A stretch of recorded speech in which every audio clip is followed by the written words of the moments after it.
Good morning, everybody. Welcome back to my YouTube channel, and thanks for watching today. We got a day ahead of us. Today, I believe, is going to be one of the coldest days in Florida. It is currently 42 degrees. Just came up from 41.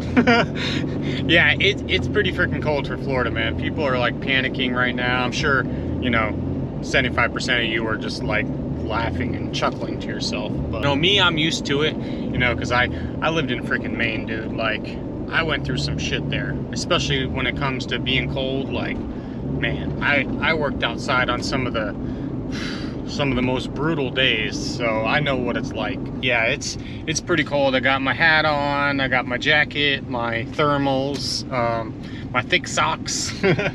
Yeah, I'm ready, because you know, you got to keep working. Just because it gets cold doesn't mean you take the day off. You know, you get out there and you do what needs to be done. So, but anyways, this is the second time I went out to see this Impala. Let me give you a little breakdown again. So this lady calls me. She has a 2004 Chevy Monte Carlo. Really cool, you know, Florida gem, you know, no rust, looks really sharp. She said it starts to like clunk out on her after she starts driving, which is not, that's what she told me at first. But basically what happens is it starts up fine for the first drive of the day. Like, it runs fine, it drives fine, it'll drive fine, it'll do everything how it's supposed to until you make your first stop. And then once you make your stop, go into the grocery store, whatever, go into work for 8 hours, go whatever. Once you do that, because the vehicle has to be warmed up. If you drive it and then turn it off like in a couple minutes, it'll be fine. But if you warm it up, you know, drive it for more than 20 minutes, park it, and let's say give it a 15-minute break at the least, it will like basically hard start. It'll just crank and crank and crank, and then finally if you hit the gas pedal, it will start up.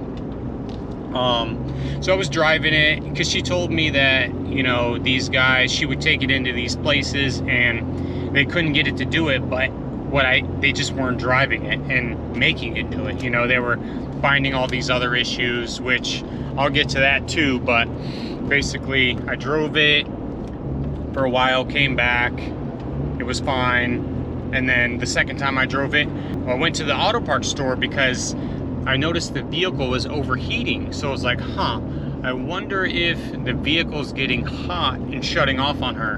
Mind you, I didn't know the specifics. You know, when people explain stuff to you, sometimes it's kind of hard and they don't give you the whole story, or they explain it in a way that doesn't make sense or whatever. But I noticed it was overheating. So I drove it to the parts store to get coolant. I went in, I filled it up, and then that's when it started doing it. It started hard starting, you know, cranking. It didn't leave me stranded, but it did take quite a few tries to get it started. And then in the end, I hit the gas and it, you know, it just went back to normal, started idling. But, you know, for some reason in the back of my head, I was like, you know, this thing was overheating. The needle was getting pretty high, and I had my scanner on, and it was getting upwards of 232 or 35 degrees. So it was getting pretty hot. So I told her, I was like, look, before I do anything, I'm not gonna let your car overheat. Like, I think this overheating problem is more important than this hard start problem, which I don't know if any of you agree with me. And it kind of went against what she said, because she said every time people looked at her car, they always found something else. But I felt like this was a really important issue. You know, if your car overheats to a certain point, then you're done, and you're not going to have any other problems to worry about except for a new engine. So for some reason I thought it was related. I did have this thought in the back of my head that it had something to do with the fueling system, which I'm pretty sure it is. Yeah, the car overheated. It took over a gallon of coolant. The expansion tank was completely empty. The radiator took quite a bit. And then once I put the proper level in, that thing was running super cool. Like, it was, you know, perfect. And there were no leaks in her driveway. I pressure tested it. I couldn't get anything to come out. She keeps cardboard under her car in the garage just to check for leaks, and no coolant leaks. You know, she seems to be pretty aware of what's going on with her car. There was no wetness or anything. You know, I was doing some research, and I was like reading some forums and stuff, and I found out that the fuel pressure regulator on these things are, you know, they can be problematic. And the fuel pressure regulator is right on top of the engine, and they said if you pull off the vacuum hose and you can get a strong whiff of gas, that usually it's bad. And I could definitely smell gas right there on top of the engine without even taking off the vacuum line. So I got a fuel pressure tester. I'm gonna you know, check the fuel pressure. I'm gonna, you know, double check that regulator. And I mean, I'm pretty sure it's that regulator because all signs are leading to it. So I'm going to pick up a regulator now and bring it just in case. You know, I gave her a quote and I said, look, you know, I'll come out and finish my original diagnosis, no charge.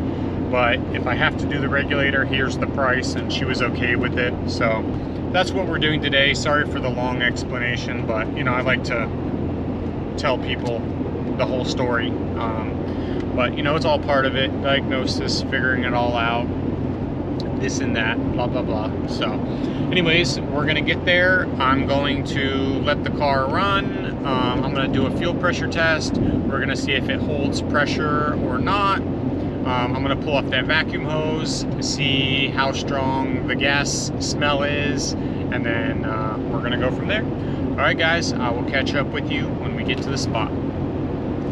All right, so I'm currently here at the spot. She drove it this morning for quite a while. I came here, I tried to start it after she drove it, and it did the thing. So let me see if I can show you guys what it's doing here. So now it starts so quick. Basically, let me see if it, so what I did was I primed it like 5 or 6 times to see if that would help, and it actually did turn over quicker. Or no, I mean, it did the long crank. So I didn't prime it, and I just started to crank it, and it did, you know, the long crank. And then I turned it off and I primed it like 5 or 6 times, and it actually started up pretty quick, but it did stumble. So now what I'm going to do is I'm going to do a fuel pressure test and see if we're going to keep steady pressure or what happens, you know, as soon as we turn the car off. So this is the fuel pressure regulator here. So I'm going to get this vacuum hose off. Just got to be careful not to break it. And right away, she's pretty wet. A really, really strong smell of gas. And gas is actually leaking out of it. Look at that. Gas is leaking out. Like, that's definitely not right. Definitely. So we are going to most likely replace this fuel pressure regulator here. Look at that, pouring out. Okay, now that I unhooked that vacuum line and the gas spilled out, I'm just curious to see what happens. I know gas isn't supposed to come out of that vacuum line, but let's see what happens when I try to start it now.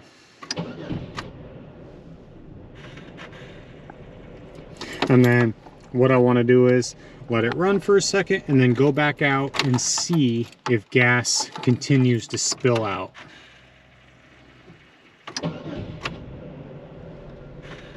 Okay. Let it run for 1 second. You know, I don't really like to just replace stuff. I like to understand why things go wrong. I'll admit, guys, I'm not the most knowledgeable mechanic in the world, but this is all part of it. You learn along the way, so you know, this is how I do things. Okay, so I got it running. We're at 52 roughly. I got everything hooked up. It was kind of hard because it's in such a tight angle, so I had to use a 90-degree adapter. Let's go ahead and turn it off. and see what happens.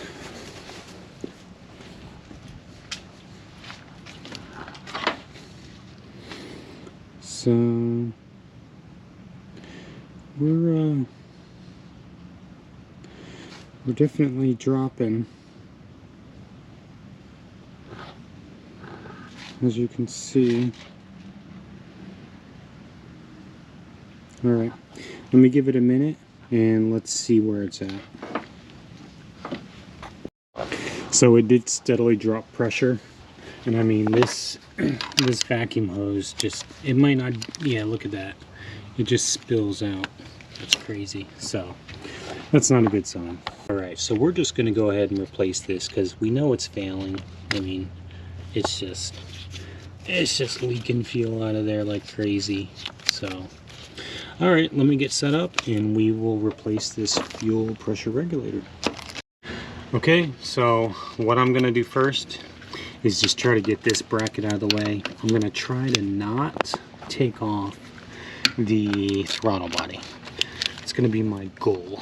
So I'm gonna see if I can remove this top bracket here, which will give me enough room to access what I need to access.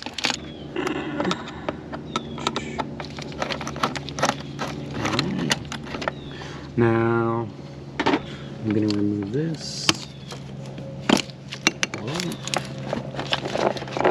Now this sucker needs to come off. This sucker needs to come off. And boom. Just like that. So we'll set that there, and then the bolt I'm trying to get is right here, so that way we can remove this bracket. Okay, I got that nut, which is right here. And now I can kind of move this out of the way, so that way I can, because my goal is I need to get in here to get this T30 off. Now I'm just gonna pop this cable off here, like that. Maybe I can just slide it out of the way. And what I want to do now is grab my extension and my 1/4 inch and my T30 and just go right in here like this. And I did release the fuel pressure, so you're all set on that.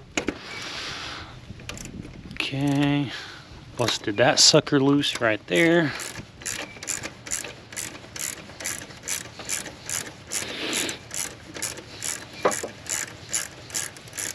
Very nice.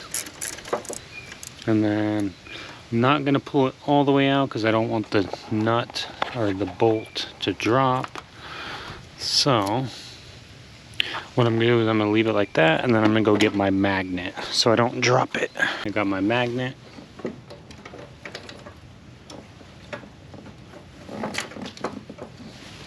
Just like that. Okay, now what I'm going to do is I'm going to pry this loose from the fuel rail. Just got to be careful because I'm sure there's still fuel in there. Just trying to get it pried back so that way I can pull it up and then get this bottom nut off. Oh, there we go. Nice. Okay. Nice and easy.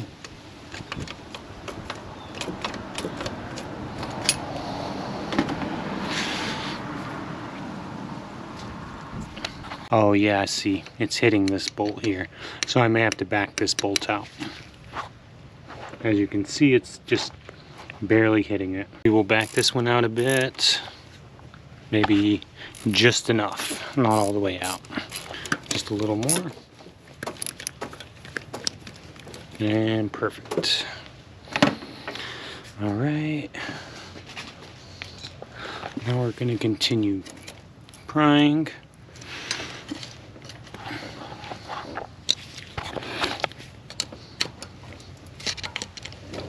There we go. Nice. Minimal spillage. Now let's see if we can get it up and out so that way we don't have to remove the throttle body. Now I'm gonna see if this works.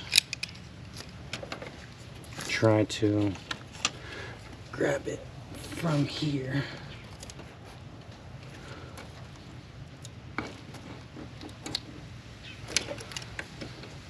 Maybe not.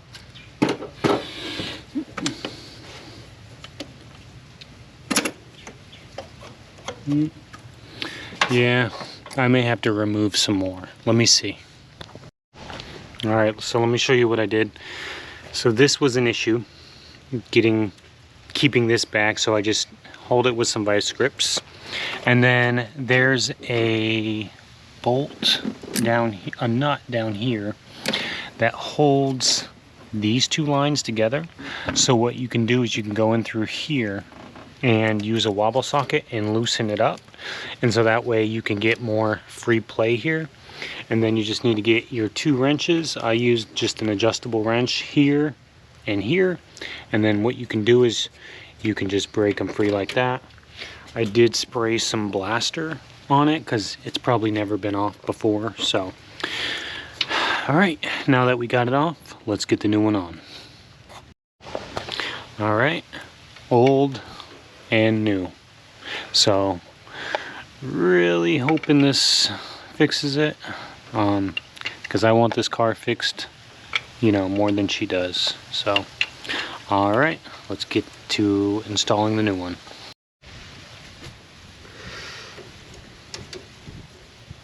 And I will put a little bit of oil on these O-rings because you never put them in dry.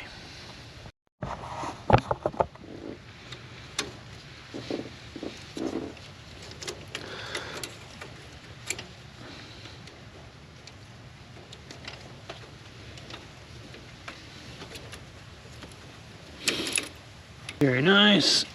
Okay. Yeah, that should be good right there. Like I said, a little bit of oil or grease or whatever on your O-ring, because you just don't want to put them in dry, because you can rip them or tear them or whatever. So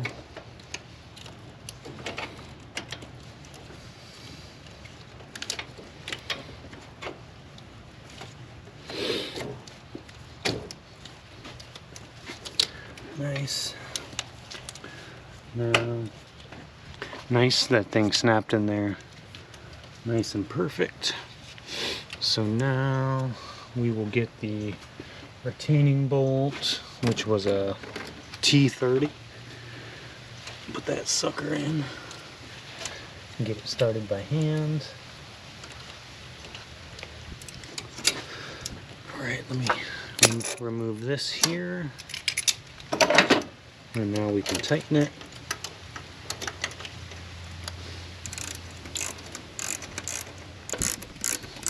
It's not so bad out. I mean, it is chilly, but my nose is kind of running. But it's not horrible. All right, we're just gonna tighten that up all the way. Very nice.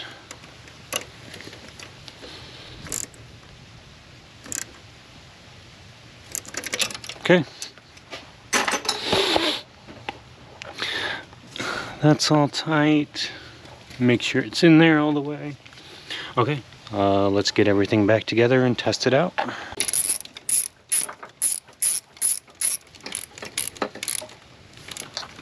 Okay, and then while I have this off, I'm just going to clean the throttle body. Just a little complimentary service, you know, because I want to shine when I do these things.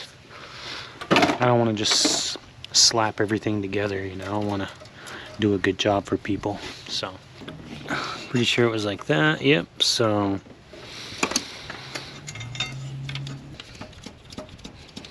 okay. And then pop this on. Nice and tight. Now I'm gonna get this throttle body on.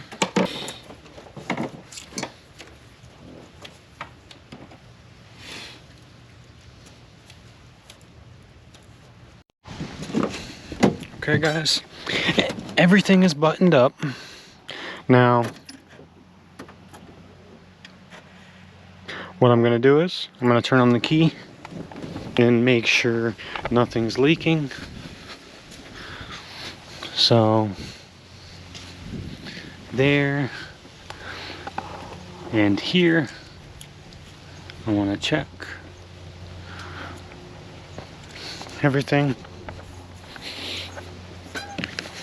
And then I'm gonna prime it 3 or 4 times.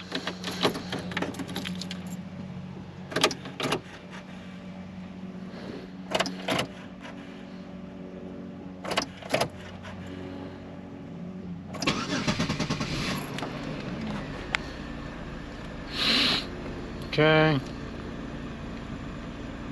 Now I'm gonna turn it off and I'm gonna try it again.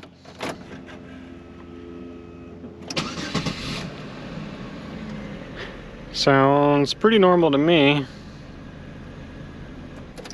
I'm gonna try it one more time. Okay. Alright guys, so what I'm gonna do now, put this camera down for a sec, put all my stuff up, and then we're gonna go on a test ride. Alright, we are on the test drive currently, and so far I haven't had any hard starts, so that's a good sign, because like I said, once you drive it for the first time of the day, and then you know, basically any other time that day, it seems like it hard starts. And you know, I started it up right away. It had a nice normal crank time. Even when, sometimes when it didn't start, it would, instead of a hard start, it would do a really fast start. Like, you could barely even hear the starter wind like one time, and then it would just start right away, like super quick start, like it had too much fuel. And basically I you know, started it up, turned it off. I checked the vacuum hose or vacuum line for the top of the fuel pressure regulator, and you know, it was dry as a bone like it's supposed to be, so that's already a good sign. So so when I was doing the whole radiator thing, I was checking the cap, and I noticed that the radiator cap was like extremely, or the radiator cap O-ring was extremely worn down. It was like basically square, it wasn't round anymore. And so I think the radiator cap is like basically not holding pressure. So she asked me to replace it. So on my test drive, I'm gonna go up and grab one and do that. I'll be driving for a second. I'll catch up with you when we get to the auto store. I'll let it sit for a few minutes, and then we'll try to start it back up and see what happens. Okay, we're at the store. It is currently 1:16. All right, I'm gonna go inside, get what I need, and we'll come back out, and I'll give it 10-15 minutes max. Okay, moment of truth. 1:33. God, please. Whoa! She started. Let's try it again. Whoa! Yes, sir. She's starting. All right. One more time, just for the anticipation. Whoa! All right. She is starting like Steve Martin. Okay, so now we're gonna head back to the house. Try it one more time, but I'm hoping that's it. I'm hoping that's it. Man, look how freaking beautiful it is outside today. So it did warm up a bit. Here, let me show you what the temp is now. So the temp is currently 52, maybe 54. Not bad. It's actually pretty nice. I'm not gonna lie. It's pretty nice to just be outside, and oh man, I don't know, man. I'm so glad I made the move. I always think about what I'd be doing versus what I am doing, and you know, I wouldn't be doing anything right now. I'd probably be at work. Probably not that happy. Shovel. Oh yeah, I talked to my buddy yesterday. He said had like 8 or 9 or 12 inches of snow, and he said it was snowing again, and I'm just like, man, I'm sorry, but I don't miss it. I miss certain little things, but not that crap. You know, I'm out here working, enjoying life, learning stuff, you know, so it's great. Anyways, I'll catch you when we get back to the spot. All right, guys, we're riding off into the sunset. So we got her fixed. No more hard starts, no more long starts, no more hesitation. Yeah, so I'm pretty happy about that. You know, she said she'll keep me updated. She said she'd leave me a review, so, you know, there we go. Doesn't get any better than that. All right, my friends, thank you for watching. I really appreciate every single one of you. If you like this video, please leave a like. If you have any questions or comments, please let me know down below what you think, or if you know, have any questions in general, I'd be happy to answer them. And yeah, if you want to keep watching, please hit that subscribe button, and I'll see you in the next one. Peace.